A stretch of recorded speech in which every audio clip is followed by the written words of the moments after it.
when Jesus Christ was teaching about his second coming, he was talking to Galilean men. If you do not believe that Jesus would come back again, just take a close look at the Galilean wedding. Now, in those days, the wedding of the people of Galilee was a little different from the wedding of other people in Israel, other towns in Israel. Now, you will see that the pattern and blueprint revealed through the wedding of the Galileans paints the exact picture of the first coming of Jesus and the second coming. Take a listen to this. This is how the Galilean wedding is done. The man comes to visit the woman and her family, and there is an engagement. Now, this engagement is done either in the house of the woman or at the city gate, where everybody comes to see. Then, the man and his family read out their terms of the marriage. So they read it out. When we come to marry your daughter, we'll take care of her. We'll make sure she goes to school. We'll make sure we treat her right. We'll get her a house, blah, blah, blah. They put it in the contract and they read it out. So when the woman's family are okay with it, then they agree.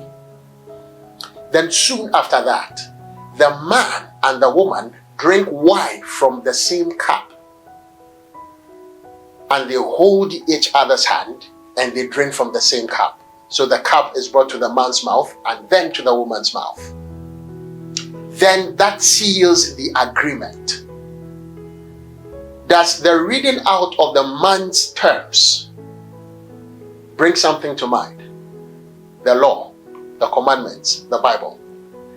Does the sharing of the wine bring anything to mind? The Holy Communion. Okay, let me get you closer to the point. Now, after the engagement, the man goes away to his father's house for 1 year. Then the woman remains in her parents' house. That 1 year period, when the man is away, the woman begins to prepare. She is groomed for 1 year, where she prepares for the wedding itself to happen properly.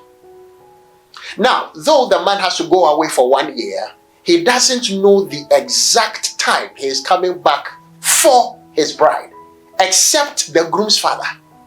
Nobody knows when the man is coming back for his bride, except the man's father. It's a secret. Does that call anything to mind? Jesus said, the day I'm coming back, even I don't know, except my father. Now, while the groom is away for 1 year, guess what he does?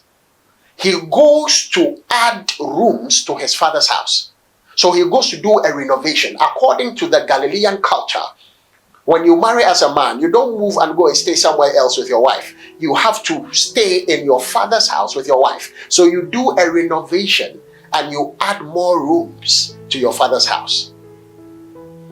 Does that sound like anything you've heard before? Jesus said, I'm going to my father's house where there are many mansions, and I'm going to prepare those mansions for you. And when they are ready, I'll come back and get you, so that wherever I am, you may be also. Now, when the time is up, around the 1 year, sometimes it's a few weeks to the 1 year, few days to the 1 year, sometimes it's few days or months after the 1 year. But it's around 1 year, except that the actual date and time, the man doesn't know. Now, guess what the woman also does back home? When the 1 year is approaching, the woman sleeps in her room with her bridesmaids every night. Every night. And the woman dresses in her bridal robe every night with her bridesmaids. Every single night. Because anytime the man could come. Because even the man himself doesn't know the date. So the woman has to sleep with her bridesmaids in the same room every night.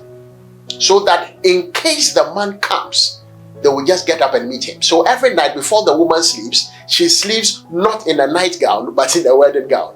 So funny, but very interesting. Now guess what is happening in the house of the man as well. He is also there with his groomsmen when the 1 year is about to be up. They sleep in the same room every night. Because anytime the groom's father would come and say, my son, it's time for you to go and bring your bride home. So one day, they would just be there, and then the man's father would just come and knock at the door. My son, it's time to go to bring your bride home. Anytime the man is sleeping with his groom's men in the same room, he has a shofar. A shofar is like a trumpet. It is blown like a horn.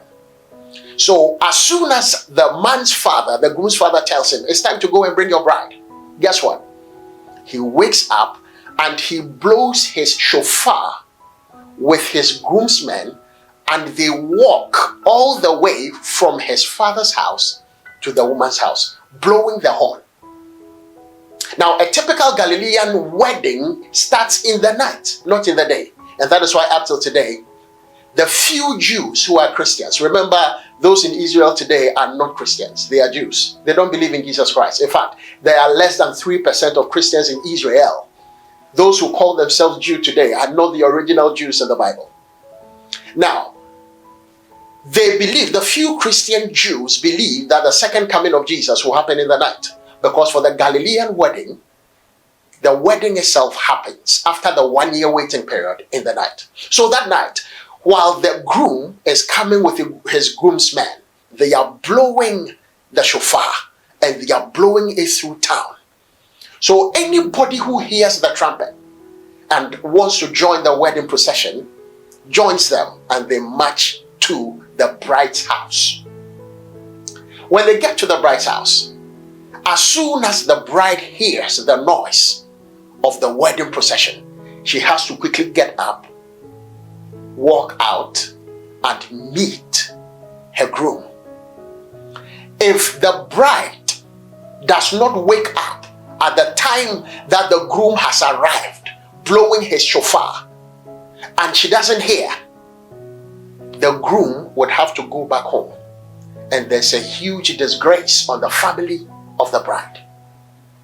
That is why the bride has to be alert for the trumpet every night she sleeps. Now, when the bride now meets her groom, the groomsmen who came with the groom, they come with a palanquin.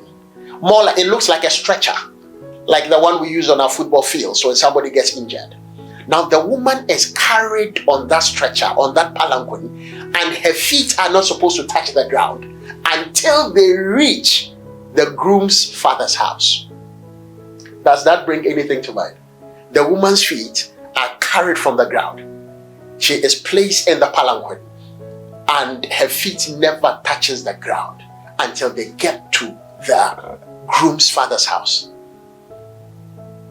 Is that similar to rapture to you? That we are going to be carried from the earth? Now see, when they get to the groom's house, so they are blowing the trumpet from the bride's parents' house through the streets, and people are celebrating. Anybody who hears the sound of the trumpet is free to join the procession. And so they move in that procession back to the groom's father's house. Now see what happens. According to Galilean culture, as soon as they enter into the house of the groom's father, the gate is closed. Nobody enters and nobody comes out for 7 days. Wow, can you imagine this? I hope by now I'm drawing your mind to something. Nobody enters and nobody comes out. And so in John chapter 2, verse 1 to 11, during that wedding that Jesus attended, the wedding in Cana, that wedding was a wedding of rich people. Because you see, the Galilean wedding was very expensive. That is why they had to prepare for 1 year. The mother has to save money, the father has to save money, both parents have to save money. It's very expensive. When you enter the groom's father's house and the gate is shut and nobody comes out and nobody goes in, it is for 7 days. So for the Galilean wedding, you are going to feed your guests, your wedding guests, with food, morning, afternoon, evening, for 7 days.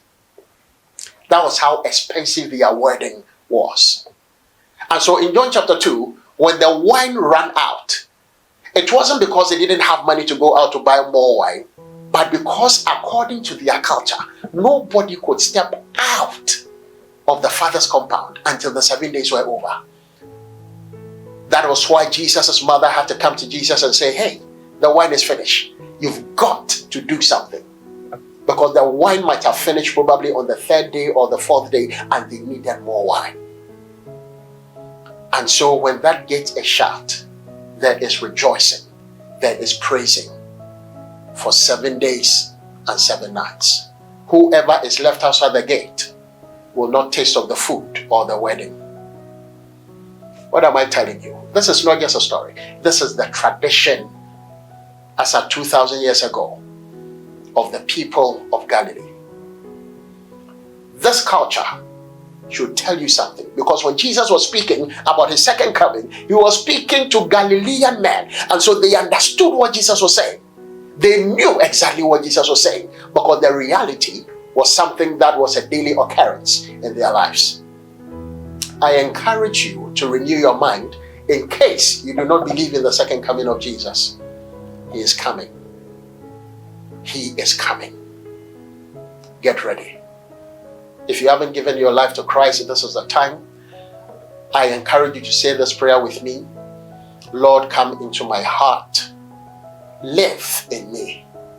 I accept that you have come for me because I am precious to you. Forgive me my sin. Accept me as your son, as your daughter. Make me yours. Teach me your way and reside in me by the power of the Holy Spirit as you help me to renew my mind. God bless you. You are saved as you have said this prayer. Find a Bible-believing church, a good one at that, and go and introduce yourself to the pastor, and your life will be blessed. God bless you.